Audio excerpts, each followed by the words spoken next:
Regain करने की तैयारी करता हुआ टीवीएस मोटर्स पिछले 5-7 दिन से काफ़ी बड़े सेल ऑफ के बाद कल इसने पॉज लिया था अपने सेल ऑफ में।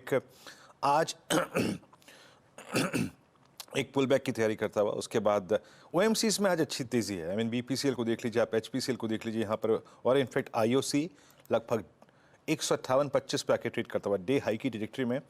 और केमिकल बास्केट में एक आरती इंडस्ट्रीज थोड़ा सा इंप्रेस करता हुआ, फार्मा में अरविंदो फार्मा पे खबर का इम्पैक्ट है, और एक एक्साइड इंडस्ट्रीज थोड़ा सा पुल बैक। लेकिन बैकफुट पे क्या है? Gujarat gas, Grasim, Tata chemical, Indigo और अपोलो टायर्स बैकफुट पे आके ट्रेड करते हुए। अनुज। बिल्कुल, अभी के लिए खैर मार्केट होल्ड कर रहा है। 21,900 की तैयारी हो रही है अभी के लिए। ये जोन होगा जो मार्केट को टेस्ट करेगा, 21,900 से 21,930 वाला। अब यहाँ पर क्या किया जाए? यहाँ पे वेट किया जाए इसके टर्न अराउंड का, सेल किया जाए, या ये माना जाए कि एक शॉर्ट कवरिंग हो रही है, बाय किया जाए? टफ है मार्केट। चलिए ट्रेड लेना शुरू करते हैं। गुड मॉर्निंग गाबा सर, बताइए क्विक सिंगल आपका। आज ऑटो क्षेत्र अच्छा लग रहा है और स्टॉक मैंने चुना है वो टीवीएस मोटर। 2083 पर ट्रेड करा है टीवीएस मोटर। स्टॉप लगाना चाहिए आज का लो करीब 2055, target on the upside 2150 TVS motor. Okay, TVS motor पर गाबा सर की buy pick. Sachin, good morning. Sachin, आपके पिक? अनुज जी, मुझे लग रहा है यहाँ पर प्राइस के लिहाज से तो इंडिगो का डेटा थोड़ा सा ऑन द बेरिश साइड है। कल के सत्र में भी वापस हमने देखा था 3300 के आसपास एक बेरिश फॉर्मेशन हुआ है, एंड ओपन हाई यहाँ पर एग्जिबिट हुआ है 3260.45 के आसपास का। तो मुझे लग रहा है यहाँ पर फ्रेश शॉर्ट्स डिप्लॉय किए जा सकते हैं। स्टॉप लॉस आपको 3270 के आसपास लगाना है। इंट्राडे का पहला टारगेट होगा अराउंड 3180 का, बट पोजिशनली मुझे लग रहा है वापस एक अच्छा रिबाउंड बन सकता है 3100 लेवल के लिए। ये इंडिगो सेल है आपका, ठीक है। IndiGo sell trade. और मानस, आपका ट्रेड? तो देखिए, एक सेल रिकमेंडेशन है। गुजरात गैस पे बिकवाली करने की राय रहेगी। अगर हम पैटर्न देखें तो कल ही इंडिकेशन आ गए थे। आज स्टॉक 100 मूविंग एवरेज के नीचे फिसला है। आई थिंक 200 मूविंग एवरेज को ब्रीच करके शायद 480 की तरफ जाने की कोशिश करेगा, तो इसके फ्यूचर में बिकवाली करेंगे। 507 रुपए के भाव चल रहे हैं इसके फ्यूचर के। स्टॉप लॉसेस 516 के, 516 रुपए के स्टॉप लॉस से गुजरात गैस के फ्यूचर में बिकवाली करिए। 485 तक के भाव देखने को मिल सकते हैं। अगर ऑप्शन में ट्रेड लेना हो तो 500 वाला पुट ऑप्शन जो 7 रुपए 7.5 रुपए के आसपास ट्रेड हो रहा है, वहां पर 3 रुपए 90 पैसे की स्टॉप लॉस से खरीदारी करनी चाहिए, और 16 रुपए की टारगेट आप इस ऑप्शन में भी सेट कर सकते हैं। Okay, Gujarat gas. इस बीच राजेश सतपुते जी, आपका ट्रेड क्या रहेगा? मेरी नजर है बालकृष्ण इंडस्ट्रीज पे। It's a long call. 2300 के ऊपर मुझे लगता है यहाँ पे अच्छी रैली मिलेगी। इसका जो स्विंग ट्रेडिंग का टारगेट होगा वो रहेगा 2360 का। तो बालकृष्ण इंडस्ट्रीज बाय करें, स्टॉप लॉस रहेगा 2300 का। ओके, बालकृष्ण इंडस्ट्रीज बाय करें। आशीष बहती जी, आपका ट्रेड? जी, मेरी जो नजर रहेगी वो एचसीएल टेक पे रहेगी। एक कॉन्ट्रा कॉल है। स्टॉक अपने लोअर लेवल पे सपोर्ट लेने का अटेम्प्ट कर रहा है। 1600 एक अहम जोन है जहां पे हमें लग रहा है कि शायद एक बाउंस बैक देखने मिल सकता है इन लेवल्स पे। तो खरीदारी की सलाह है एचसीएल टेक में। कॉन्ट्रा कॉल जरूर रही है। 1580 का एक स्टॉप लॉस लगाना है। हमें लग रहा है इसमें एक बाउंस बैक देखने मिल सकता है जो कि इसे 1640 तक के लेवल दिखा सकता है। ओके, एचसीएल टेक्नोलॉजी 1603 पे आपका प्लस ट्रेड है आशीष बाहेती जी का। प्रशांत जी, आपका ट्रेड क्या रहेगा? वीरू जी, इप्का लैब्स एक बहुत अहम सपोर्ट पे आया हुआ है, तो यहाँ पे हम एक बाइंग इनिशिएट कर सकते हैं। करीबन 1135 पे चल रहा है, 1135 के आसपास। तो स्टॉप लॉस रखेंगे 1110, 1110, और यहाँ से जो टारगेट रखेंगे वो होगा 1180 से लेके 1190, 1190 तक। इप्का लैब हो गया प्रशांत जी का कॉल। आशीष जी, कुछ प्राइस जो कि आपको इस ओपनिंग के साथ इम्प्रेस कर रहे हो शॉर्ट टर्म पर्सपेक्टिव से, या फिर अच्छी वैल्यू बाय इस प्राइस पे? आज ओपनिंग के बाद कमेंट्स आपके। बिल्कुल, तो देखिए, सबसे पहले तो मैं मारुति के साथ ही जाऊंगा जहां पर सबसे डिसाइसिव प्राइस एक्शन हमें देखने को नजर आ रहा है। तो जैसे मैंने कहा, 12,000 और इवेंचुअली 14,000 की तैयारी मारुति कर रहा है। डिस्क्लोजर एक स्टॉक हमारे पोर्टफोलियो में है। सेकंड स्टॉक लार्ज कैप में मुझे जो काफी पसंद आ रहा है वो है आईसीआईसीआई बैंक। मेरे हिसाब से जिस तरह से आईसीआईसीआई बैंक एक जबरदस्त स्टेबिलिटी आपको दिखा रहा है, ये मेरे हिसाब से स्टॉक एक 1070, 1065 पे एक अच्छा बेस बना चुका है। और यहाँ से मुझे लगता है प्राइवेट बैंक्स में जो लीड लेगा वो आईसीआईसीआई बैंक लेगा, और यहाँ से इसकी जो तैयारी हो रही है वो मुझे लगता है 1150 से 1200 के स्तरों पर जाती हुई नजर आ रही है। तो मेरी प्रेफर्ड बेट रहेगी प्राइवेट बैंकिंग बास्केट में आईसीआईसीआई बैंक। ओके, दो चीज़ों पे कन्विक्शन आपका बन रहा है, मारुति पे और आईसीआईसीआई बैंक पे। अब हर्षदा इस कार्यक्रम में मेरे साथ आगे 10:30 तक रहेंगी। और हर्षदा, आज छोटा सा पुल बैक मार्केट्स में, और एक बात अच्छी है कि आज Nifty bank as of now एक निर्णायक भूमिका निभाता हुआ हर्षदा, और अपने जो कॉल राइटर्स का सबसे बड़ा जोन है उसमें एंटर करने की तैयारी करता हुआ निफ्टी बैंक थोड़ा सा स्थिर है। Harshada, welcome to the show. शुक्रिया Veeru, good morning gentleman. Clearly थोड़ा सा मोमेंटम लौटता हुआ, और निफ्टी बैंक की एक्सपायरी का दिन है, तो देखते हैं यहाँ पर और क्या समीकरण बनते हैं। लेकिन वो ओपनिंग में जो आयशर मोटर्स फटा वीरू, उसी पर मेरी सुई अटकी हुई है, क्योंकि बहुत ही तगड़े मूव्स देखने को मिल रहे हैं। अब करीब 5.5% तक की तेजी बनती हुई यहाँ पर यूबीएस का अपग्रेड आया है। इनफैक्ट आई थिंक सीएलएसए ने भी मारुति पर एक बाय कॉल दिया। तो ऑटो कंपनियों पर एक बार फिर फोकस कर लेते हैं, एक अच्छा खासा मोमेंटम। आयशर पर आशीष भाई, कोई नया सौदा आपको दिख रहा है क्या? क्योंकि काफी अरसे बाद इस तरह का मूव खुलने के साथ ही 5% के गेंस। जी हर्षदा मैम, काफी अच्छा मोमेंटम बना और जिस हिसाब से स्ट्रेंथ देखने मिल रही है और वॉल्यूम भी काफी अच्छे दिख रहे हैं आयशर मोटर्स में। मुझे लग रहा है कि इसे चेज किया जा सकता है। इन लेवल्स पे भी खरीदारी करने की ही सलाह रहेगी। जिस हिसाब का स्ट्रक्चर बना है 3990 तक के लेवल दिखा सकता है, तो बाय करने की सलाह है। जो स्टॉप लॉस में मेंटेन करना है 3870 का एक एसएल मेंटेन करें। 3870 का स्टॉप लॉस मेंटेन कीजिएगा। बाय साइड का ट्रेड है। ओआई एडिशन 5.5% का, और एक बहुत तगड़ा मूव स्टॉक में प्राइस एक्शन के लिहाज से बनता हुआ दिखाई जरूर दे रहा है। अच्छा, टीवीएस मोटर तो गाबा साहब ने पिक किया, तो एक बार प्रशांत नजर डालिए आप मारुति के शेयर पर, क्योंकि यहाँ पर भी ओपन इंटरेस्ट एडिशन करीब 3.3% का है। स्टॉक खुद 2% ऊपर ट्रेड करता हुआ। और इधर सीएलएसए ने कहा है कि सीएनजी पैसेंजर व्हीकल्स का इजाफा मारुति, टाटा मोटर्स जैसे स्टॉक्स के लिए फायदेमंद रहेगा। हालांकि कोई टारगेट वाइज उन्होंने कोई स्पेसिफिकली नहीं कहा है, लेकिन मारुति पर आपकी क्या राय है? तो हर्षद जी, ऑलरेडी प्राइस एक स्टेटमेंट बना रहा है और 11,800 के ऊपर कंफर्टेबली ट्रेड कर रहा है ओपनिंग में ही। तो मुझे लग रहा है अब सिर्फ इसको ट्रेल करना चाहिए। ट्रेलिंग स्टॉप लॉस होना चाहिए 11,680 690, थोड़ा डीप रखिए। जो पोजिशनल है, जो शॉर्ट टर्म के हिसाब से ट्रेड कर रहे हैं, वो 11,800 पे स्टॉप लॉस रख के बने रह सकते हैं। ओवरऑल मुझे लग रहा है ये ब्रेकआउट कंफर्टेबली 11,950 12,000 तक जाना चाहिए। 950 12,000 तक के लेवल्स देखने को मिलेंगे। और ये एक स्टॉक है जहां पर पिछले 2 ट्रेडिंग सेशंस में आफ्टरनून के ट्रेड पर हमने बातचीत की है, बाय कॉल सुने हैं। आई रिमेंबर गाबा साहब इस पर काफी बुलिश थे, और अब एक अच्छा खासा मोमेंटम इस स्टॉक में आता हुआ साफ दिखाई दिया है। तो ये इनफैक्ट ऑटो साइड पर हमने देखा एक अच्छा खासा रुझान तेजी का।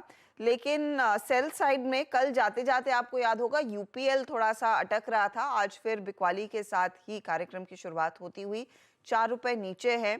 एक बार इसका इस हफ्ते का चार्ट लेकर आएंगे, इनफैक्ट पिछले 7 दिनों का चार्ट देखेंगे तो उसमें समझ में आएगा कि पोजीशंस कैसी बन रही हैं। मानस बताइए, यूपीएल 4% करेक्ट होता हुआ। I don't know if you remember, हमने पिछले हफ्ते बात की थी अजय जोशी से, जो चाइना से जुड़े थे, और उन्होंने क्लियरली कहा था कि एग्री केमिकल्स के लिए आउटलुक बिल्कुल अच्छा नहीं है। तब तो स्टॉक थोड़ा सा अलग चल रहा था, लेकिन अब धीरे धीरे करके चाल इसकी भी उस कमेंट्री के साथ मेल खाती हुई। तो बिल्कुल सही है। देखिए यहाँ पर अभी भी लोअर टॉप लोअर बॉटम बन रहे हैं हर्षदा जी, और जब भी पुल बैक देखने को मिल रहा है तो 20 डे मूविंग एवरेज के ऊपर स्टॉक सस्टेन नहीं हो पा रहा है। लोअर टॉप लोअर बॉटम बन रहे हैं, तो मेरा समझना है कि आप उम्मीद कर सकते हैं कि यहाँ पर वीकनेस बढ़ेगी और शायद 420 रुपए तक के भाव देखने को मिल जाएंगे। तो अगर ट्रेड लेना होगा तो वो शॉर्ट साइड पे होगा। स्टॉप लॉसेस 466 के ऊपर होंगे। यूपीएल 456 पे आके ट्रेड करता हुआ। अच्छा, वीक क्या है इस बाजार में, कमज़ोर क्या है? टाटा केमिकल आज 20 डे को तोड़ता हुआ। गुजरात गैस ने अपना 14 फेब के लो को भी तोड़ दिया है।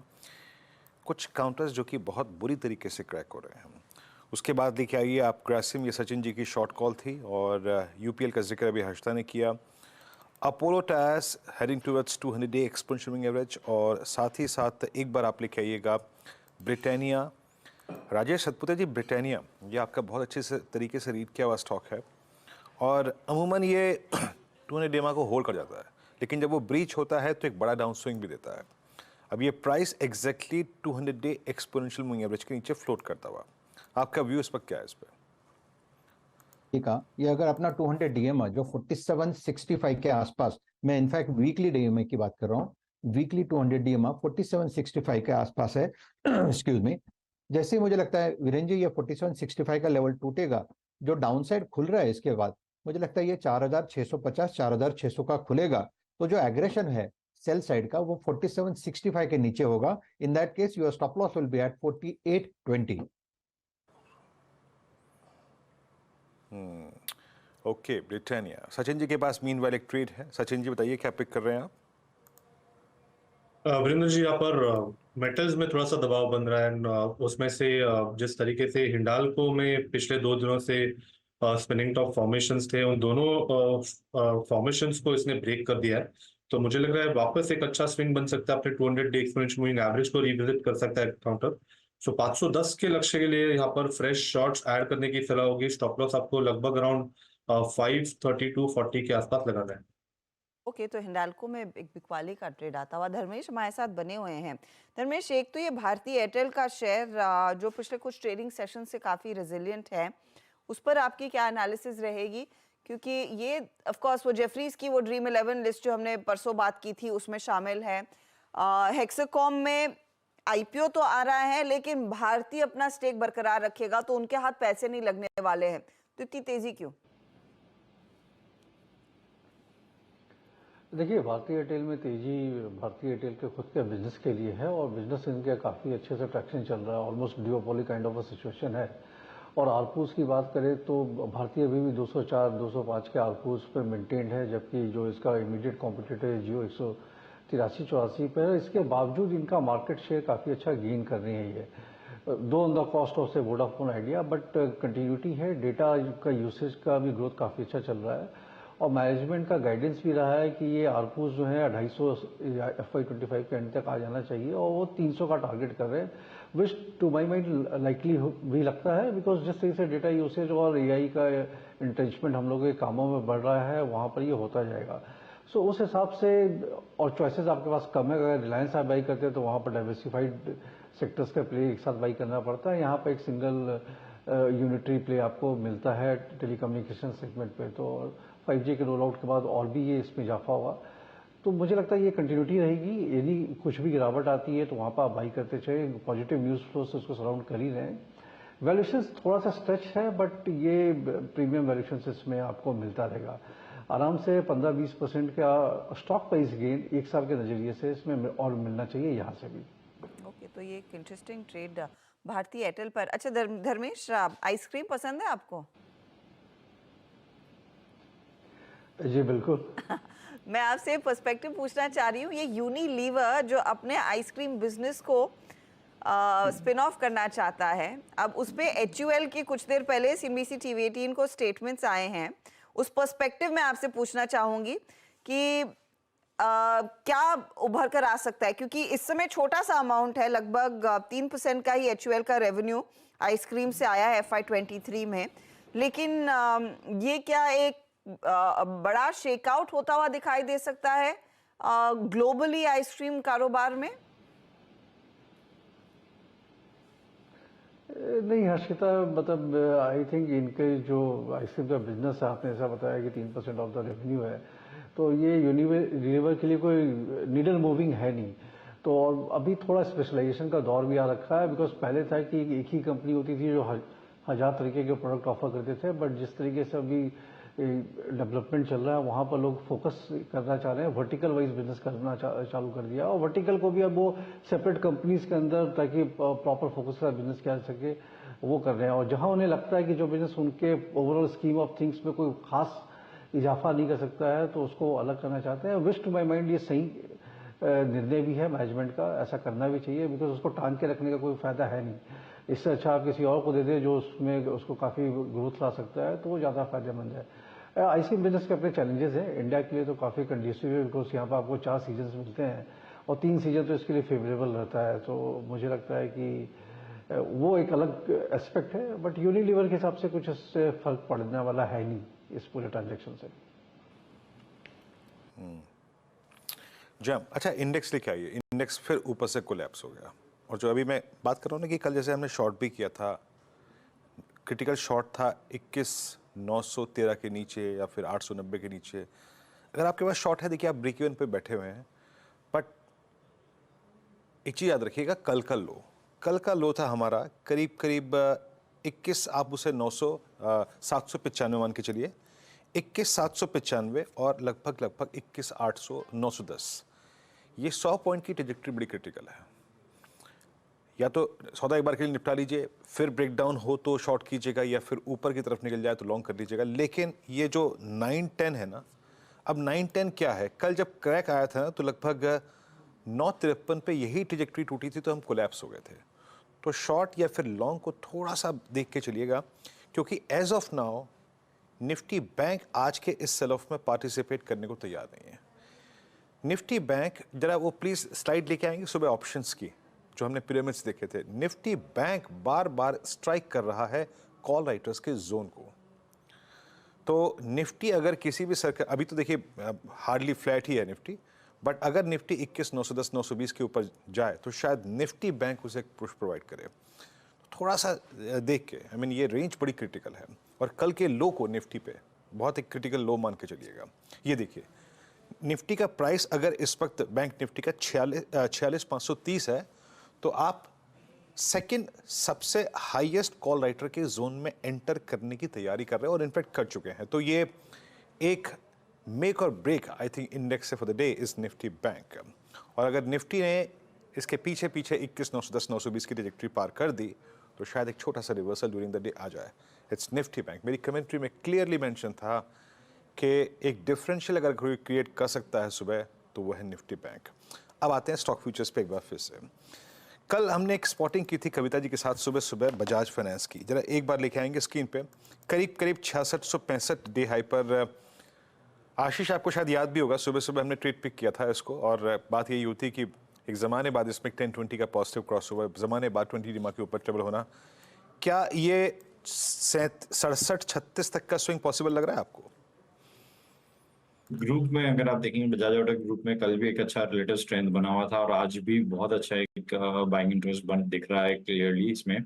और जिस आपका स्ट्रक्चर बना हुआ है, जहां हम देख रहे थे लास्ट वीक, मतलब इस वीक में mid cap and small cap and large cap में भी गिरावट थी, बजाज फाइनेंस में एक अच्छा लोअर लेवल से बाइंग इंटरेस्ट कंटिन्यूसली बरकरार है। लग रहा है ये वेल प्लेस्ड है 6770 तक के लेवल्स दिखाने के लिए, 6770 के लेवल्स तक जाने के लिए खरीदारी की सलाह है इन लेवल्स पे। जो स्टॉप लॉस में मेंटेन करना वो 6600 का एक ऐसे मेंटेन करें।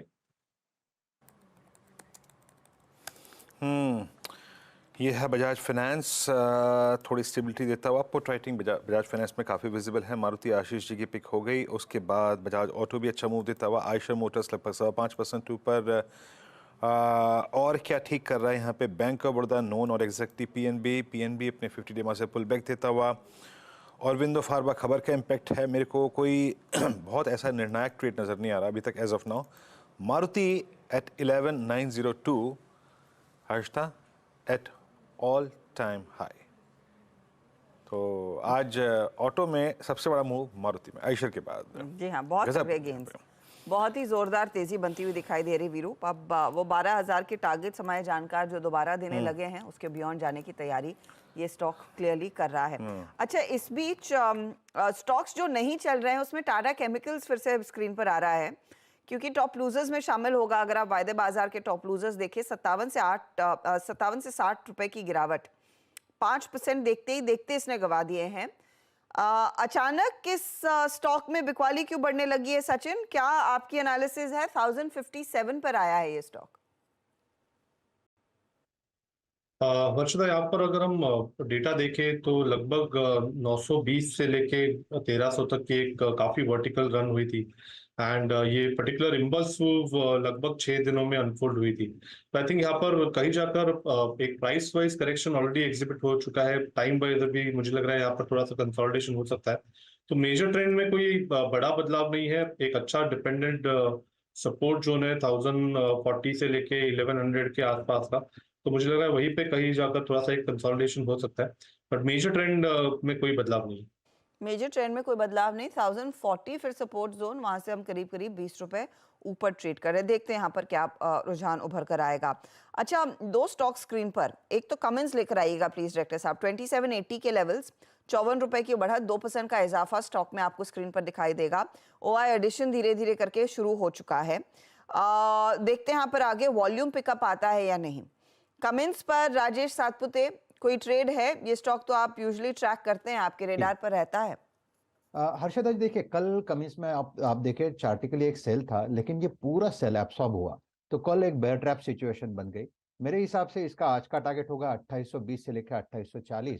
तो कमिंस में बाय करें। इसका जो ब्रेकआउट था वो करीबन 2750 का था, बस 2750 का ही हम स्टॉप लॉस मेंटेन करेंगे और बाय करेंगे कमिंस इंडिया। क्या मेंशन किया राजेश जी? टारगेट एक बार दोहराएंगे प्लीज।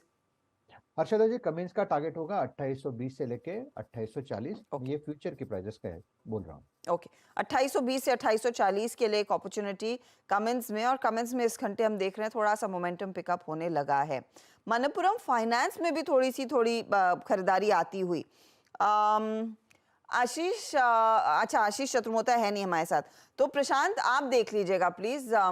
क्या एक मौका फिर मिलने लगा है मनप्पुरम जैसे ट्रेड्स को लेने का? क्योंकि ये जो एक तरफा भागते थे उनमें उस तरह की तेजी आजकल नहीं दिखती है। में सबसे अहम चीज होगी कि ये वीकली 20 दिनों के एवरेज पे सपोर्ट लेने की कोशिश कर रहा है, तो थोड़ा हायर टाइम फ्रेम्स पे बाइंग नजर आ रहा है डेफिनेटली। तो मुझे लग रहा है यहाँ पे सबसे सिंपल तरीका ये होगा कि इसको 175 के ऊपर बाय कीजिए। अभी करीबन 171 171 चल रहा है।